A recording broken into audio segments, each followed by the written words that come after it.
Amém. Graça e paz, igreja.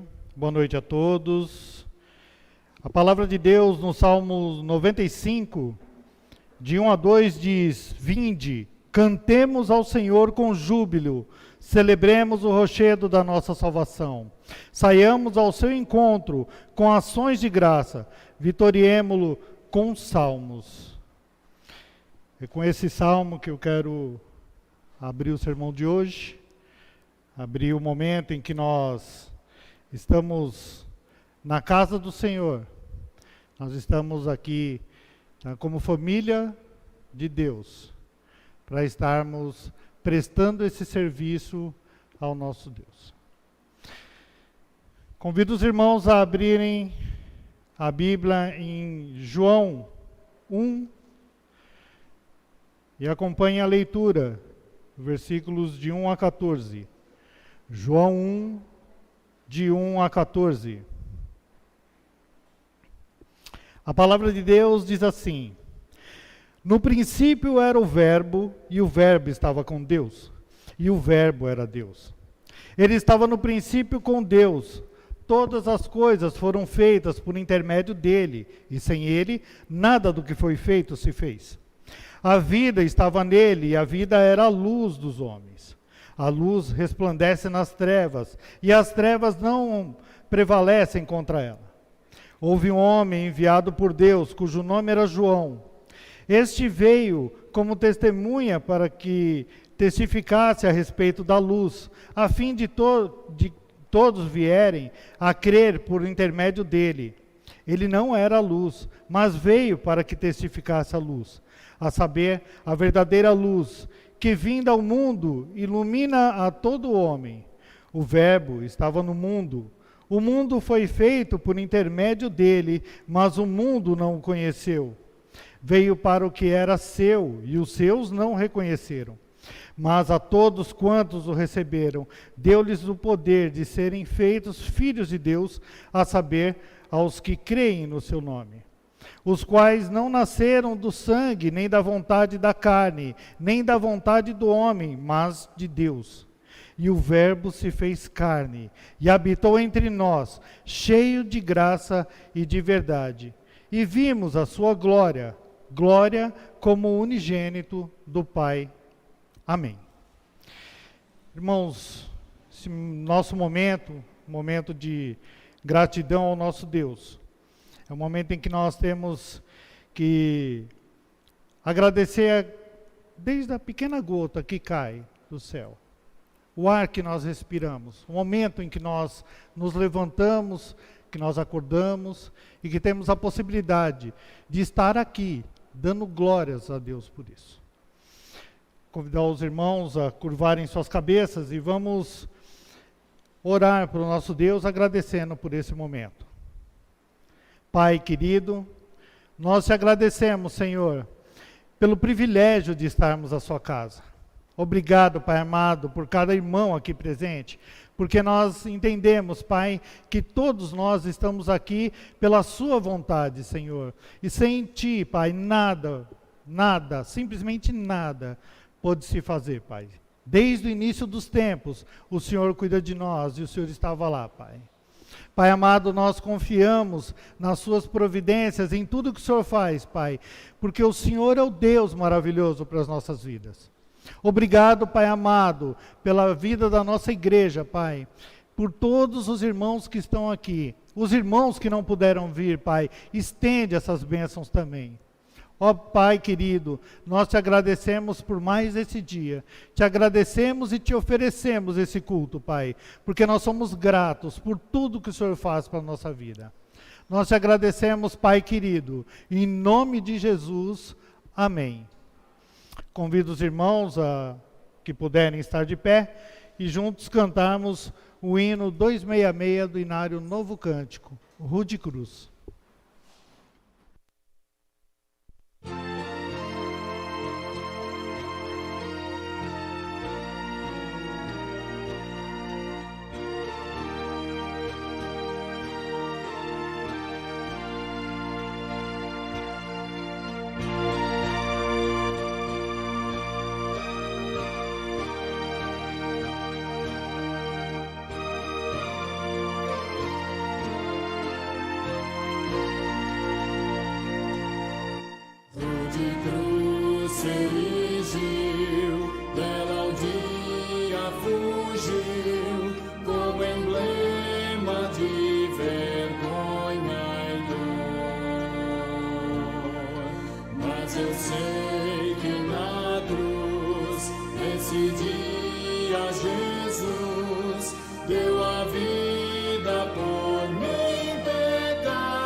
o Cordeiro de Deus, ao Calvário humilhante baixou.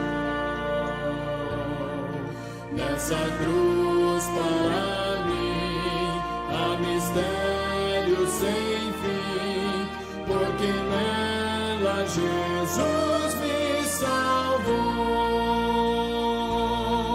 Sim, eu amo a mensagem da cruz, seu triunfo meu gozo será, pois um dia em lugar de uma cruz, a coroa Jesus me dará.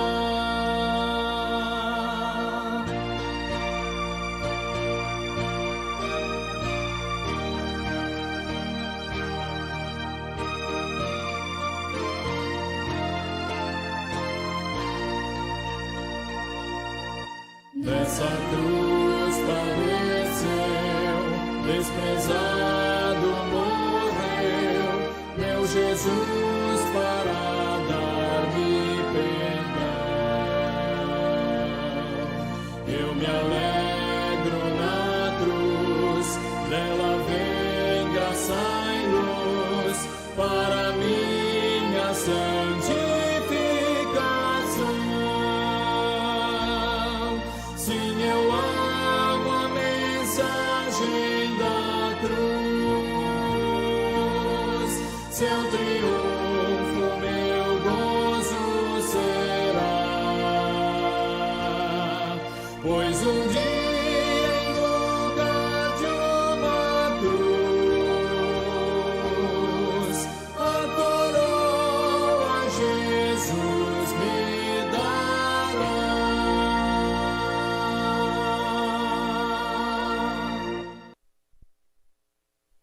Sentar. O Salmos 95:6 diz: Vinde, adoremos e prostremo-nos, ajoelhemos diante do Senhor, porque nos criou. Ele é o nosso Deus, e nós, povo do seu pasto, e ovelhas da sua mão.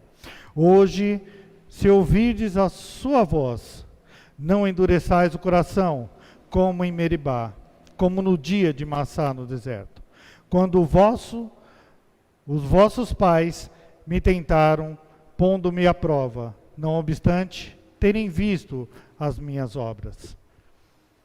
Queridos, esse é um momento em que nós nos preparamos para nos arrependermos dos nossos pecados, nos arrependermos dos nossos feitos que transgrediram a palavra de Deus, que transgrediram a vontade de Deus. E eu convido novamente agora os irmãos a abrirem a Bíblia em Jó 42, de 1 a 6. Jó 42, de 1 a 6. Peço aos irmãos que acompanhem a leitura. A palavra de Deus diz assim: Então respondeu Jó ao Senhor: Bem sei que tudo podes, e nem dos teus planos pode ser frustrado. Quem é aquele que disseste que sem conhecimento encobre o conselho? Na verdade, falei do que não entendia, coisas maravilhosas demais para mim, coisas que não conhecia. Escuta-me, pois havias dito, e eu falei. Eu te perguntarei, e tu me ensinarás. E eu te conhecia só de ouvir, mas agora os meus olhos te veem. Por isso me abomino e me arrependo no pó e na cinza. Jó estava arrependido não dos pecados em vida, mas de todas as vezes que ele transgrediu ao Deus. Nesse momento e com esse intuito, nós também temos que estar arrependidos dos nossos feitos. Convido os irmãos a fazerem uma oração silente, apresentando os pecados, apresentando os erros para Deus.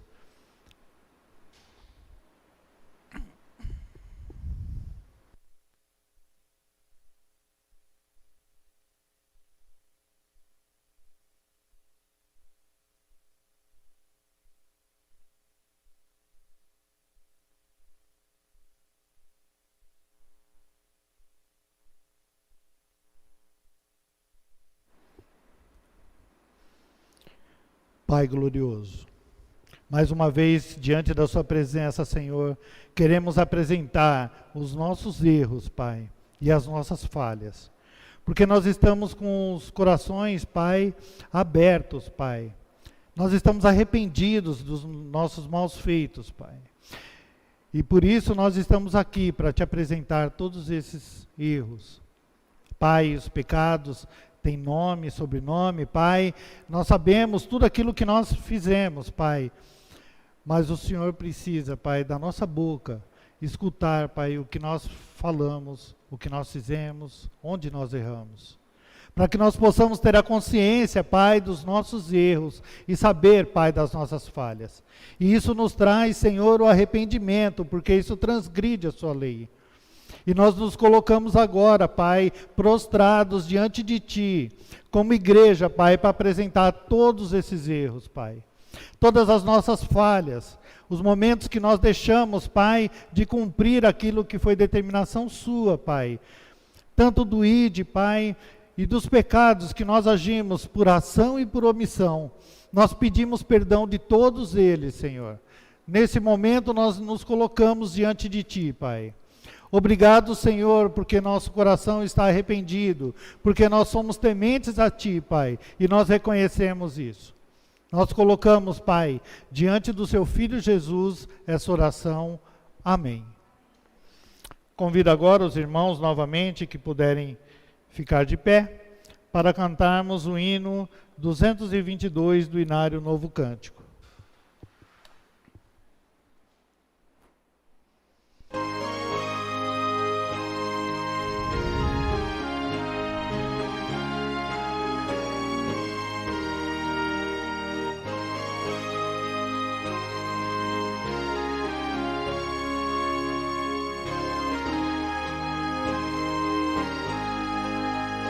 Meu Senhor, sou teu, tua voz ouvi, a chamar-me com amor.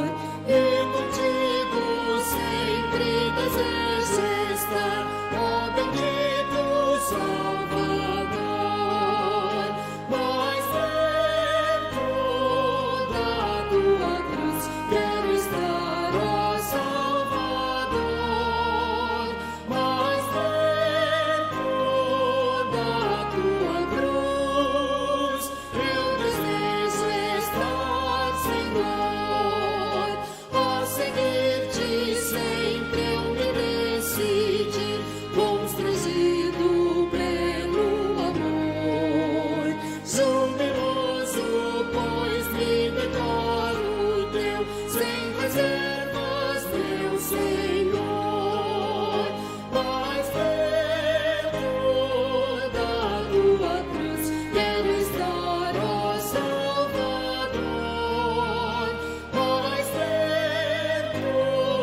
da tua cruz, eu desejo estar, Senhor.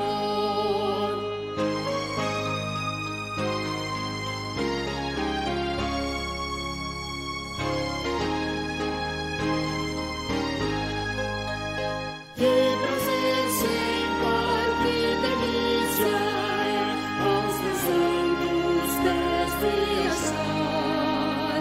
E com viva fé e profundo amor, com meu Salvador falar. Mais perto da tua cruz, quero estar, ó Salvador. Mais da tua cruz, eu desejo estar, Senhor. Amém.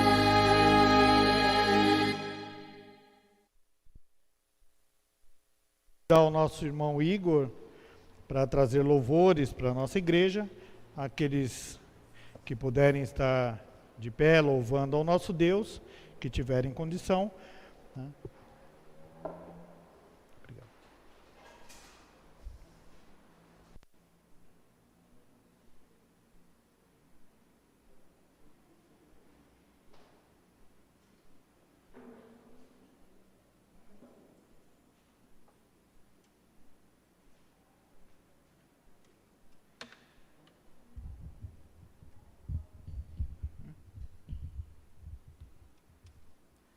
Boa noite. Vamos orar? Senhor meu Deus, Pai Todo-Poderoso, obrigado por esta noite. Obrigado que o Senhor conduziu cada um até aqui em segurança, Senhor. Venho pedir que o Senhor abra o coração de cada um que está aqui para ouvir a Tua palavra em forma de louvor, Senhor. Obrigado por tudo. Em nome de Jesus, amém.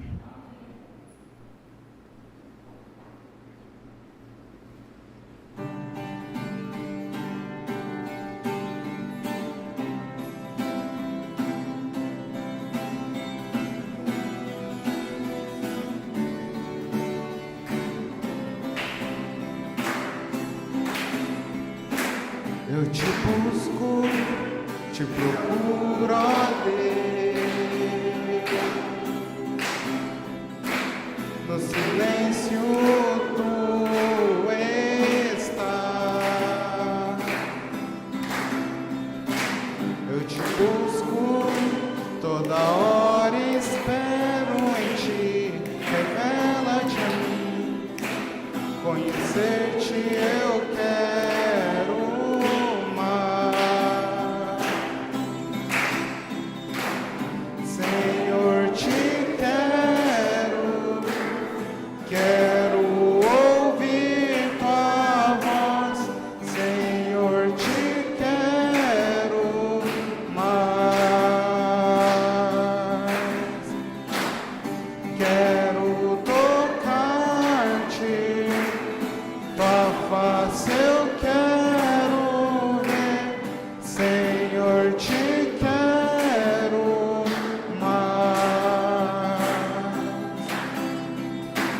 Prosseguindo para o alvo eu vou,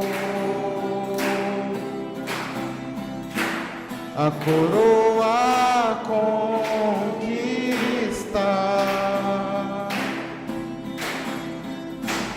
Vou lutando, nada pode me impedir. Eu vou te seguir, conhecer-te eu quero.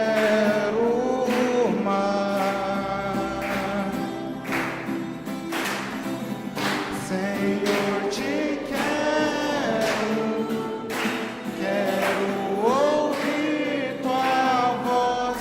Senhor, te quero mais. Quero tocar-te, tua face eu quero ver. Senhor, te quero mais.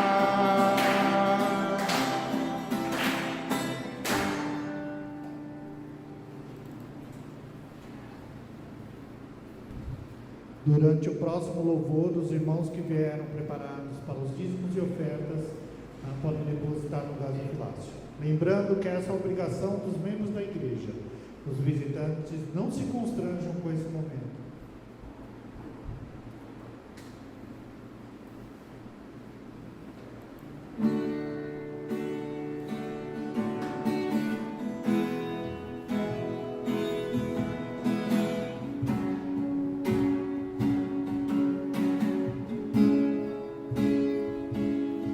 Meu orgulho me tirou do jardim,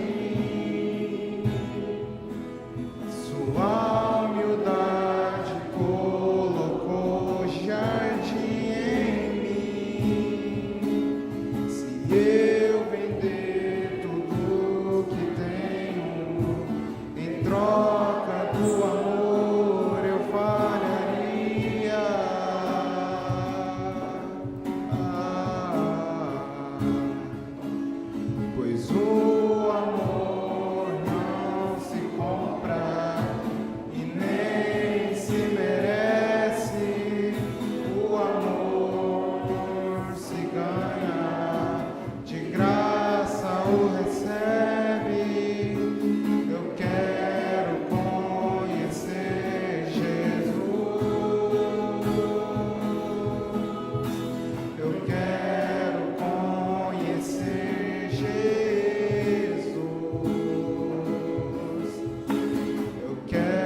Senhor meu Deus, Pai Todo-Poderoso, obrigado por este momento de louvor que o Senhor nos deu, Senhor.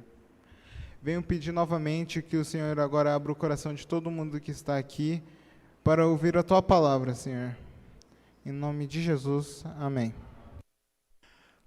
Amém. A igreja pode se assentar. Obrigado, Igor. Hoje a nossa palavra vai ficar a cargo do nosso ilustre irmão Emerson. O Emerson é da nossa casa, já antes mesmo da casa existir, ele já pertencia a essa casa. Então, os irmãos possam aproveitar desse momento a palavra dele. Tá? Temos crianças, vai ter salinha, não vai? Tá? Tem crianças? Pode ir. Tá? As crianças, por favor, tá? Puderem vir à frente.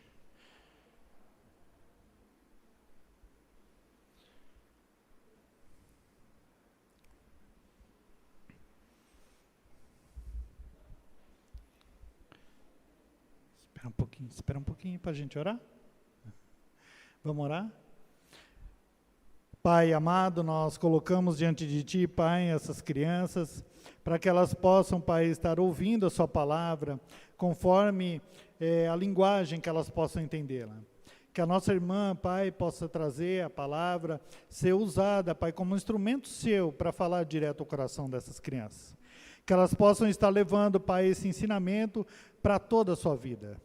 Pai, nós te agradecemos pela vida dela, pela vida dos pais, Pai, que incentivam, motivam e trazem os seus filhos à igreja. Obrigado, Senhor, pela vida de todos. Em nome de Jesus, amém.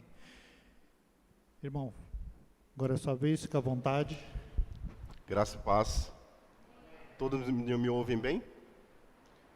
Eu vinha chegando para o culto e eu vi um monte de carro aí fora, né? E eu disse para minha esposa, vamos voltar, porque... Aí depois eu pensei, não, vai vir mais, porque os que estão aqui foram chamar os outros para vir ouvir a palavra de Deus. Graças a Deus. Eu quero convidar os irmãos, antes disso, eu gostaria de dizer que o pregador que sobe no púlpito para pregar a palavra de Deus, diz que não fica nervoso, ou que está tudo bem, ou ele está mentindo, ou ele tem um sangue frio muito grande. Nós sempre temos esse temor de ministrar a palavra de Deus, porque é responsabilidade nossa de trazer a palavra de Deus ao seu povo. E nesta noite eu gostaria de meditar no texto de 1 Timóteo, capítulo 3, os versículo 15, a primeira carta de Paulo ao seu jovem pastor Timóteo, capítulo 3, versículo 15. A minha versão é um pouco diferente, mas você pode acompanhar aqui. Diz assim a palavra de Deus: mas se tardar, para que saibas como convém andar na casa de Deus, que é a igreja do Deus vivo, a coluna e firmeza na verdade. Vamos orar? Deus, a Tua palavra é a verdade. A Tua palavra é a verdade inerrante nesta noite. E nós queremos que o Teu Santo Espírito possa trazer aos nossos corações a Tua verdade. Que o Teu Santo Espírito possa nos capacitar e nos moldar a cada dia como igreja, como povo de Deus. E em nome de Jesus que nós oramos. A carta do apóstolo Paulo, escrita ao jovem pastor Timóteo, que pastoreava a igreja de Éfeso quando Paulo saiu para a sua 4ª viagem missionária, assim bem os irmãos sabem. E o apóstolo Paulo, ele escreve a Timóteo nesse capítulo, trazendo algumas orientações àquele jovem pastor, de que ele poderia enfrentar na igreja. Paulo ensina sobre a necessidade da oração. Paulo ensina a Timóteo a se precaver dos falsos ensinamentos relacionados ao casamento e às práticas alimentares. Fala sobre a importância do casamento, de receber as criações de Deus com gratidão. Ou seja, Paulo orienta ao seu pastor de como a casa de Deus deve se manter e deve se conviver. Paulo dá diretriz a Timóteo para ajudá-lo a ministrar necessidades aos idosos, aos jovens. E descreve também que aos falsos mestres ele adverte que o amor ao dinheiro é a raiz de todos os males. Mas eu gostaria de fazer uma pausa se os irmãos assim me permitirem, para já no final nós voltarmos no texto da nossa mensagem, para nós entendermos um pouco a história da igreja e a história do povo de Deus. Se não olhamos a vida de Abraão, quando Deus chama Abraão lá de Ur dos Caldeus, ele diz: de ti farei uma grande nação, sai da tua terra, da tua parentela. E Deus muda a história de Abraão, que é o precursor da nova era cristã. Abraão, o pai de muitas nações. E Deus muda a história de Abraão para para colocar os seus propósitos, para que a sua igreja futuramente fosse implantada. Nós olhamos a vida de Moisés, quando Deus tira Moisés e tira o povo do Egito, e nós sabemos a história, e nós sabemos como Deus muda a história de Moisés, muda a vida do povo de Israel, que estava sendo escravizados há mais de 400 anos pelos faraós. E Deus muda a história daquele povo para preservar a história da sua igreja. Nós olhamos a vida do rei Davi. A vida do rei Davi, 40 anos de reinado sobre o povo de Israel. E em um determinado ponto da sua vida, traz uma desgraça e traz pecado para o seu povo. Quando Davi peca com Betseba, e assim Deus fala assim: olha, você não vai construir o templo, porque o seu reinado está manchado com sangue. Mas eu preservarei o seu reinado, e o seu trono será eternamente. E até os dias de hoje, Davi é lembrado como o rei segundo o coração de Deus. E Deus preservando assim a genealogia de Davi até Jesus, até José. São 14 gerações que Deus preserva para que a sua obra fosse completa. Então nós chegamos no Novo Testamento. É claro que nós temos outros personagens, mas o tempo não nos dá permissão para relatar todos, mas uma ideia do Velho Testamento, um resumo. Então nós chegamos no Novo Testamento e é inaugurada a Era da Graça. A igreja de Deus é instituída no meio do seu povo. E nós vemos então que a igreja passa a ser instituição de propriedade de Deus. Quando nós olhamos para Atos capítulo 2, quando a descida do Espírito Santo vem, é um ato contemporâneo e único. E Deus então institui o modelo da igreja. E as pessoas começam a congregar de casa em casa, como nós vemos na história de Atos. E as pessoas partilhavam um pão a cada dia. E Deus ia acrescentando aqueles que eram salvos na sua igreja. Então se fecha essa cortina da nova era da graça, com a morte, ressurreição e ascensão de Jesus, e a igreja é implantada. E aí nós partimos agora para o primeiro século, quando o apóstolo Paulo está preso, escrevendo as suas cartas, e Nero então inicia uma grande chacina com os cristãos do primeiro século. E aí nós olhamos para a história, e muitas vezes no nosso coração, nós olhamos e falamos assim: meu Deus, e agora? Para onde nós iremos? O que vai acontecer? Quando o mar vermelho se fechou e aquele povo se deparou com aquele mar, e agora? E Deus muda a história daquele povo. E nós olhamos para o Novo Testamento e muitas outras coisas que aconteceram na igreja. Os apóstolos, o último representante apostólico já estava morto. E o apóstolo Paulo estava encarcerado. E a igreja sendo perseguida. E os crentes sendo queimados em praça pública. E nós olhamos para a história e falamos: e agora? Acabou a igreja. Deus se afastou da igreja. Mas Deus, Ele é um Deus que mantém a sua igreja. E aí levanta um homem chamado Constantino. E Constantino teve uma visão no céu de uma nuvem em forma de cruz flamejante com a seguinte insígnia: in hoc signos vinces, com este sinal vencerás. E aí a igreja se junta ao Estado e Constantino declara a religião cristã oficial de Roma. Deus mudando a história do seu povo através de pessoas não crentes, de homens que eram afastados da sua verdade. Mas Deus está no controle, e nós muitas vezes queremos tomar a rédea das coisas. Nós com os nossos corações, muitas vezes entramos por esses caminhos e achamos que podemos fazer alguma coisa, a não ser orar, a não ser ter uma vida santificada, uma vida com Deus, orando pelas pessoas, orando pela igreja, pela obra. E nós caminhamos um pouco mais, chegamos ao século XVI, a igreja entra em nova perseguição e Roma toma conta, e o dinheiro, a política toma conta da igreja.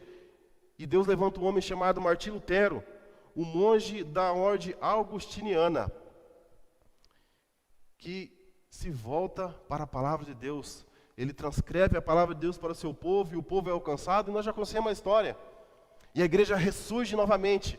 As verdades apostólicas, as verdades da igreja primitiva, dos apóstolos, a pregação do evangelho se dissipa pelo mundo. E nós vemos os grandes avivamentos do século XVII, século XVIII. O nosso país é alcançado. Nós chegamos agora, então, aos movimentos pentecostais, neopentecostais. Igrejas são fundadas e a palavra de Deus, de uma forma ou de outra, está sendo propagada. Onde nós achávamos que Deus havia se fechado para a igreja, se virado as costas para a igreja, e Deus começa novamente. E aí começam os grandes movimentos de missões. A igreja se divide em células, discipulados pessoais, marcados nos anos 2000. E nós entendemos que Deus está sobre a sua mão, está sobre a igreja, está sobre o seu povo, e Deus nunca os abandonou, e nunca os abandonará. Então nós chegamos no ano de 2020, 2021, onde uma pandemia, onde uma onda de mortes e tristeza nos assola, e nos assola até hoje. E os nossos corações, novamente, tendenciosos, achamos que Deus havia se fechado para a igreja. Agora é o fim. Não podemos mais cultuar ao nosso Deus. Não podemos mais ir aos cultos públicos. Não podemos mais ter comunhão com os nossos irmãos. É o fim da igreja. E nós olhamos para trás e sabemos que Deus é o Deus de todas as coisas. É o Deus que está no controle do universo. É o Deus que sustenta todas as coisas pelo poder da sua palavra. A igreja se reorganiza. A igreja começa a fazer lives. A igreja começa a entrar no mundo virtual. E pessoas são alcançadas pela pregação do evangelho. Não sei para que igreja que eles foram, ou qual denominação, mas a palavra foi pregada. E nós vemos um avivamento virtual, um avivamento digital. É um fato consumado. É um fato que nós podemos ver. Então nós voltamos agora no primeiro texto. Mas se eu demorar, saiba como as pessoas que devem se comportar na casa de Deus, que é a igreja do Deus vivo, coluna e fundamento da verdade. E eu gostaria de compartilhar com os irmãos 3 verdades bíblicas nesta noite. Após nós olharmos a história da igreja e entendermos que a mão de Deus está sobre o seu povo, independente das eras, das épocas, da sociedade, das dificuldades, dos martírios, das perseguições, Deus está no controle de todas as coisas. E a primeira verdade é que Deus, a igreja de Deus, não é sustentada pela vontade humana. Nós podemos então, Mateus capítulo 15, os versículos de 13 a 19, diz assim: chegando ao território de Cesareia de Filipe, Jesus perguntou aos seus discípulos: no dizer do povo, quem é o filho do homem? Responderam: uns dizem que é João Batista, outros dizem Elias, outros Jeremias, e outros dizem que és um profeta. E disse Jesus: e vós, quem dizeis que eu sou? E Simão Pedro respondeu: tu és o Cristo, o Filho do Deus vivo. Jesus então respondeu: feliz é Simão, filho de Jonas, porque não foi carne nem sangue te revelaram isso, mas meu Pai que está nos céus. E te declaro, tu és Pedro, e sobre esta pedra edificarei a minha igreja, e as portas do inferno não prevalecerão contra ela. E eu te darei as chaves do reino dos céus. Tudo que ligares na terra será ligado nos céus, e tudo que ligares na terra será desligado nos céus. Nós notamos que Jesus ele faz um trocadilho com o apóstolo Pedro. E o erro de interpretação desse texto surgiu muitas heresias, de que Pedro está no céu, e que Pedro é o primeiro Papa, e que Pedro é aquele que tem a chave dos céus, e que liga tudo aquilo que está no céu e na terra. Mas é um erro doutrinário, um erro de interpretação, porque Jesus ele olha para Pedro e fala: Petros, sobre esta rocha edificarei a minha igreja. Quando ele fala para Pedro que ele é a pedra, ele está dizendo que Pedro é a pedra que seria lapidada. É um fragmento de rocha que Jesus ia trabalhar na sua vida, para que ele fosse o apóstolo Pedro, o homem de muitos milagres, e que traria a sua igreja novamente. E nós olhamos então e achamos que nós, como homens, podemos sustentar a obra de Deus. Pedro jamais sustentou a obra de Deus, a não ser com as suas orações, com a sua pregação, com a sua vida. Literalmente, foi pregado de cabeça para baixo e crucificado. e martirizado. Nós olhamos para a nossa congregação, 26 anos de congregação, ao qual eu já estou aqui há 21 anos. 20, né? Desculpa, 20 anos. A Rose já estava aqui há 26, estava no dia da fundação. E muitas vezes nós olhamos para trás, homens de Deus que passaram na história desta igreja. E nós olhamos e às vezes nós nos levamos a achar que fizemos alguma coisa. Que nós temos a capacidade de conduzir pelas nossas próprias mãos. E não é assim. Se não fosse Deus sustentar a sua igreja, esta igreja, nós não estaríamos aqui hoje. Talvez o templo. Pode passar 100 anos, esse templo estará de pé. Mas a igreja somos nós. A igreja é o povo de Deus. E é Deus que nos sustenta. O pastor Marcelo está aqui com a sua família. Nós sabemos que o sustento dele vem de Deus. Nós sabemos que ele entende que a obra não é dele. E nem dos outros que passaram. A obra é de Cristo. E Ele nos traz essa noite para entender essa verdade. Nada podemos fazer a não ser orar, trabalhar, sermos fiéis à palavra de Deus, termos fogo no coração para pregar o Evangelho, termos discernimento da palavra de Deus, buscar a santidade de vida. E assim, nós podemos entender que a obra de Deus não é sustentada pelas mãos humanas. Nunca foi o projeto de Deus. Quando Deus chama os seus, Ele os capacita para trabalhar na obra.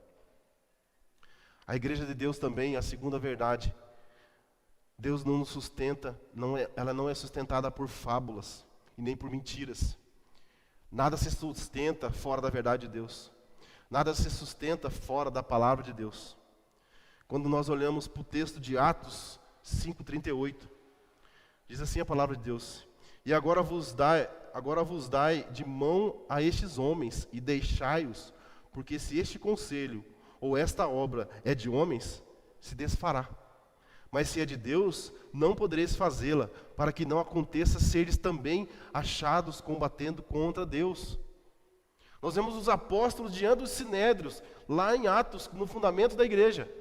Há poucos capítulos, se você voltar, você vai ver a história de Ananias e Safiras, que foram fuzilados, caíram aos pés dos apóstolos por mentirem, por tramarem mentiras na casa de Deus. E agora esses homens estão diante do sinédrio para serem julgados. E o rabino Gamaliel, que o apóstolo Paulo foi discípulo dele, diz: olha, se não for de Deus, não se sustenta. Essa obra não vai se sustentar. Meus irmãos, a obra de Deus é santa. O Deus que nos chama e nos capacita segundo o seu chamado. Nenhum de nós fomos chamados por vontade humana. Porque Ele conhece a competência de cada um de nós, de cada área que você atua na sua igreja. Deus jamais vai te chamar para uma área que você não se capacita, mas Ele nos capacita. Nós devemos exercer a obra de Deus com fidelidade. Preocupações? Sim, né, pastor? Com preocupações? Com zelo? Com cautela? Sim. Mas Deus nos capacita a cada dia. Meus irmãos,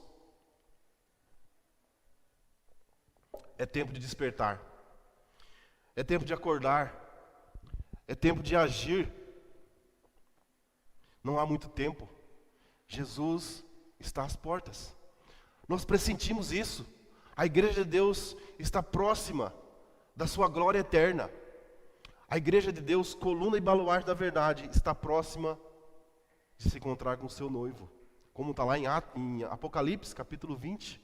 E ele descerá ataviada com seu noivo para buscá-la, sem rugas, sem imagem desfocada, mas sim uma igreja gloriosa, santa, que ele mesmo comprou e selou com seu sangue. O apóstolo Paulo, quando ele escreve a carta a Timóteo, ele já sabia que o tempo dele era próximo. Senão nós olhamos quando ele diz: mas se tardar, para que saibais como convém andar na casa de Deus. E lá em 2 Timóteo, capítulo 6, versículo 8, ele diz, do 6 a 8, diz: eu já estou sendo derramado por oferta de bebida. Está próximo o tempo da minha partida. Combati o bom combate, terminei a corrida e guardei a fé. Agora me está reservada a coroa da justiça, que o Senhor, justo juiz, me dará naquele dia, e não somente a mim, mas também a todos quanto amam a sua vinda. O apóstolo Paulo já sabia que o seu martírio estava próximo. Preso numa prisão em Roma, né? E ele já sabia que o fim era próximo. E ele alerta o seu jovem pastor como se deve portar na casa de Deus. As promessas para o seu povo, que trabalha na sua obra, não pode ser sustentado por fábulas nem mentiras, pois são sustentadas pelas verdades da palavra, uma vida em abundância, felicidade, prazer, prosperidade, compaixão e santidade. Isso não é errado. A prosperidade do crente não é errado. O errado é colocar isso à frente da igreja de Deus, à frente dos propósitos de Deus. Se a nossa esperança está em Cristo, se limita apenas nesta vida, somos os mais infelizes de todos os homens. 1 Coríntios, capítulo 15. Meu irmão, se a sua felicidade se limita apenas a esse breve momento, que dura no máximo 80 anos, um pouquinho mais, tem alguns, né? Talvez, eu espero chegar. Se isso se limita a apenas isso, se a nossa esperança em Cristo, se a nossa vontade de servir a Cristo se limita a apenas isso, nós somos os mais infelizes dos homens. Uma vez perguntaram para Lutero, meu irmão, mas se nós tirarmos as relíquias, as indulgências e os papas dos homens, o que sobra? Cristo. Sobra Cristo. Se nos tirarem tudo, bem, família, casa, carro, emprego, tudo, ainda nos resta Cristo, que é suficiente para a nossa vida. Terceira e última verdade. A igreja de Deus está plantada em solo fértil da verdade.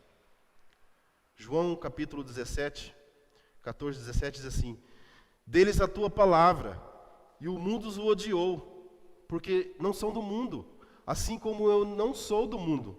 Não peço que os tire do mundo, mas que os livres do mal. Não são do mundo, como eu do mundo não sou. Santifica-os na tua verdade. A tua palavra é a verdade. Jesus, com seus discípulos, já partindo para o martírio, ele sabia que logo à frente, no Getsêmani, ele seria morto. E ele vai para o Getsêmani com essa verdade: santifica-os na tua verdade. A tua palavra é a verdade. Nós somos tirados do mundo como os discípulos, os apóstolos, como todo aquele que recebe a Jesus como o Senhor e Salvador. Nós somos tirados do mundo com a santa vocação e transformados pelo Espírito Santo de Deus. A obra redentora e regeneradora é uma obra do Espírito Santo de Deus, é uma obra exclusiva de Deus, é um atributo de Deus. E nós somos tirados do mundo assim como eles foram. Nós estamos no mundo, mas não somos do mundo. E nós temos a verdade, que é a palavra de Deus. E Jesus ora por nós. Santifica-os na tua verdade. A tua palavra é a verdade. A igreja precisa ser comprometida com as Escrituras, verdade inerrante e suficiente. Jesus se define como a própria verdade. Disse-lhe Jesus: eu sou o caminho, a verdade e a vida. Ninguém vem ao Pai senão por mim. O próprio Deus, o próprio Jesus Cristo, o Deus triuno, se diz como a própria verdade. E Ele é a verdade. E Ele ora por nós e ora pela sua igreja. E nós podemos concluir: a igreja, para ter o selo de coluna e baluarte da verdade, precisa passar pela cruz. Estar alicerçado na palavra e na pessoa de Cristo. Sabemos que existem muitas igrejas, não estou falando de denominações, que pregam a palavra de Deus, mas não pregam por completa. Pregam por fábulas, pregam por dinheiro, pregam por engano. Isso não pode ser coluna e baluarte da verdade. E Deus não sustenta aquilo que não vem dele. Eu vi uma frase uma vez que dizia assim: Deus não é fiel a mim e a você. Deus é fiel à sua palavra, porque a sua palavra é a verdade. Homens, por mais que se esforcem, não podem produzir pessoas salvas. Nós não podemos produzir salvação em ninguém. Nós não podemos produzir regeneração em ninguém. mas nós podemos levá-los a Cristo pela pregação do Evangelho e a fidelidade às Escrituras. Repito novamente, a obra de Deus é santa. Nada pode destruir, nada pode parar o Deus vivo que sustenta e que sempre será coluna e baluarte da verdade. Que isso seja uma verdade na sua vida e na minha. Que nós não caímos no engano de fazermos alguma coisa pelos nossos próprios esforços, a não ser pela obra do Espírito Santo. Que nós não caímos no engano de achar que podemos sustentar alguma coisa, somos tão falhos. Assim como alguns pensavam que Pedro era a rocha, estavam enganados. A rocha é Cristo, a pedra angular, o Cordeiro de Deus, como João Batista anuncia lá no começo de Mateus, que tira o pecado do mundo. Pedro era tão pecador como eu e você, tão limitado como nós, mas foi capacitado como apóstolo e foi capacitado para fazer a obra de Deus. E o desafio dessa noite, meus irmãos, onde você estiver, eu não sei aonde você mora, alguns eu já sei, os irmãos que nos visitam, eu não sei se são daqui ou se estão visitando, mas onde você colocar na planta do seu pé, lembre-se, a igreja de Deus é coluna e baluarte da verdade e é sustentada pelo próprio Deus. Amém?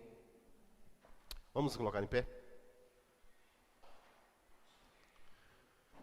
Deus, nós explanamos a Tua verdade, a Tua palavra nesta noite.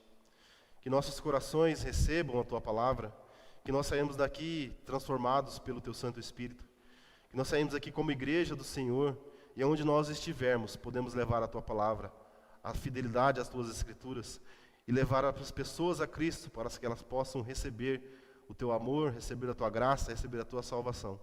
Capacita-nos, Deus, capacita esta igreja, capacita os seus líderes, traga, ó Deus, pessoas que possam ser alcançadas pelo Teu Santo Espírito.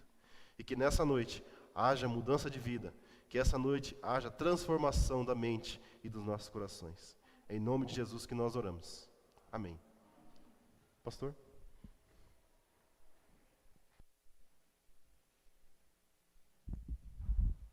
A igreja pode se assentar por um instante, antes de encerrarmos propriamente o nosso culto.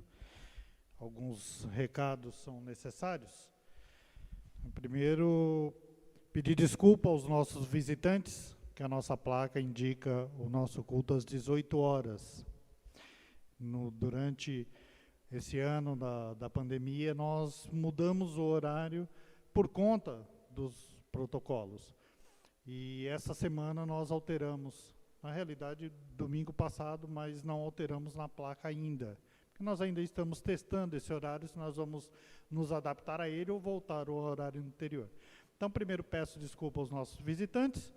Né? Os nossos visitantes, eu tenho aqui os nomes, é o diácono Felipe, Débora, Emily e Isaac, lá de Rondônia, é Jaru, né? Tá, queridos, sejam bem-vindos, estão a passeio, né? Estão de passagem, estão indo para Cascavel e Conchas. Que os irmãos possam estar lembrando dos nossos irmãos visitantes e estejam orando pela viagem deles, pelo passeio deles, pelo momento que eles estão tendo aqui conosco. E também agradecer a presença dos nossos visitantes, o Valdeir, está sentado lá no fundo, né, meu irmão? A sua esposa Maiara, a Lavínia e Lara. Eles são de Campo Grande? Que bom, são de que igreja de lá, irmãos? A Primeira Batista. Sejam bem-vindos a si mesmo. Tá? Nós ficamos felizes com a presença de vocês na nossa igreja. Tá? Os nomes de vocês estão aqui para as nossas reuniões de oração nas quintas-feiras, nosso estudo bíblico à quarta. E domingo que vem já é o terceiro domingo do mês. Né? Terceiro domingo do mês é o momento que nós temos o nosso café da manhã. Tá? Todos estão convidados.